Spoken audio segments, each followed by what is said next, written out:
একাধিক প্রশ্ন জন্ম নিচ্ছে, একাধিক প্রশ্ন উঠে আসছে আচমকা, একাধিক প্রশ্ন বাড়াচ্ছে অস্বস্তি। ৮ মাস পরে বিধানসভা ভোট। যে দল ক্ষমতা থেকে সরে গিয়েছে দীর্ঘকাল, যে দল শূন্যতায় ভুগছে অনেক দিন, সেই দল কি ফিরে আসার নতুন অঙ্ক সাজাতে পারবে? পাহাড় প্রমাণ প্রশ্নে বারবার থমকে দাঁড়াচ্ছে সিপিআইএম। রাজ্য সম্পাদক মোহাম্মদ সেলিম তার জবাব দিয়ে দিলেন। এই মুহূর্তে রাজ্য রাজনীতির সবচেয়ে আলোচ্য বিষয় বিধানসভা ভোটে কি বাম কংগ্রেস জোট হবে। প্রদেশ কংগ্রেস সভাপতি শুভঙ্কর সরকার জোটের প্রসঙ্গ না তুলে একলা চলোর নীতি স্পষ্ট করে জানিয়ে দিয়েছেন। সেলিম কি বললেন তা নিয়ে? কংগ্রেস 294 কেন্দ্রে প্রার্থী দিতে চায়, যাতে নিজেদের সাংগঠনিক জোট তৈরি করা যায়, তারপর জোট নিয়ে ভাবা যাবে। প্রদেশ কংগ্রেস সভাপতি শুভঙ্কর সরকারের এই মন্তব্যের প্রেক্ষিতে কি বলছেন সেলিম?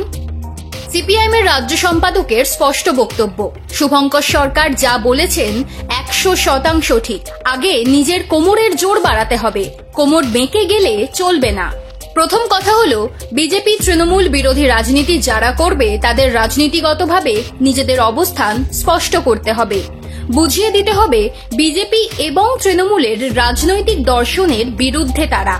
2, নিজের শক্তি আন্দোলন সংগ্রামের মধ্যে দিয়ে গড়ে তুলবে, তার সঙ্গে অন্যদের সম্পর্কে শ্রদ্ধাশীল হবে, দুহাত বাড়িয়ে অন্যদের গ্রহণ করবে।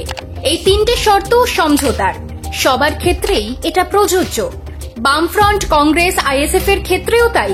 এখানে গেলে 2টো পাবো, ওখানে গেলে 4টে পাবো, এই দরাদরি বামপন্থীরা করে না। নীতিগত অবস্থান নিতে হবে আর নিজেদের শক্তি বৃদ্ধি করতে হবে। পরিবর্তিত পরিস্থিতিতে আমরা লেফট ইকোসিস্টেমকে আবার পুনরুদ্ধার করতে চাইছি। বামপন্থা মানে হচ্ছে আবার সংঘবদ্ধ হওয়া, দাবি তুলে ধরার জন্য রাস্তায় নামা। সেলিমের কথাতেই পরিষ্কার, সিপিআইএমও বিধানসভা ভোটের দিকে তাকিয়ে নিজেদের শক্তি বাড়ানোর দিকেই জোর দিচ্ছে। এতদিন গ্রাম ও শহরের যে সেতু নড়বড়ে হয়ে পড়েছিল, সেখানেই কংক্রিটের ব্রিজ তৈরিতে মন দিয়েছে বামেরা। বিধানসভা ভোটের দেরি থাকলেও সিপিআইএম এর প্রস্তুতি কেমন? ক্যালকাটা নিউজকে দেওয়া সাক্ষাৎকারে সেলিম কোনো রাগঢাক করেননি, বলে দিয়েছেন 25শে ফেব্রুয়ারি রাজ্য সম্মেলন হয়েছিল, তারপর দিন অর্থাৎ 26শে ফেব্রুয়ারি থেকেই 26এর ভোটের প্রস্তুতি শুরু হয়ে গিয়েছে। বিভিন্ন তথ্য জোগাড় করা, সাংগঠনিক প্রস্তুতি রূপরেখা, আন্দোলনের পথ ঠিক করা এবং যে বৃহত্তর ঐক্য গড়ে উঠবে তার জন্য আলাপ আলোচনা করা। ইতিমধ্যে আমরা কিছুটা এগিয়েছি। মমতা বন্দ্যোপাধ্যায় সম্প্রতি কটাক্ষ করে বলেছেন, শূন্যে চলে গিয়েছে, এবার বামেরা মহাশূন্যে চলে যাবে। সেলিম বলে দিলেন, ভালো লাগছে, এই প্রথম মমতা বৈজ্ঞানিক শব্দ উচ্চারণ করেছেন। গোটা বিশ্বে যত গবেষণা হচ্ছে তার অনেকটাই স্পেস নিয়ে।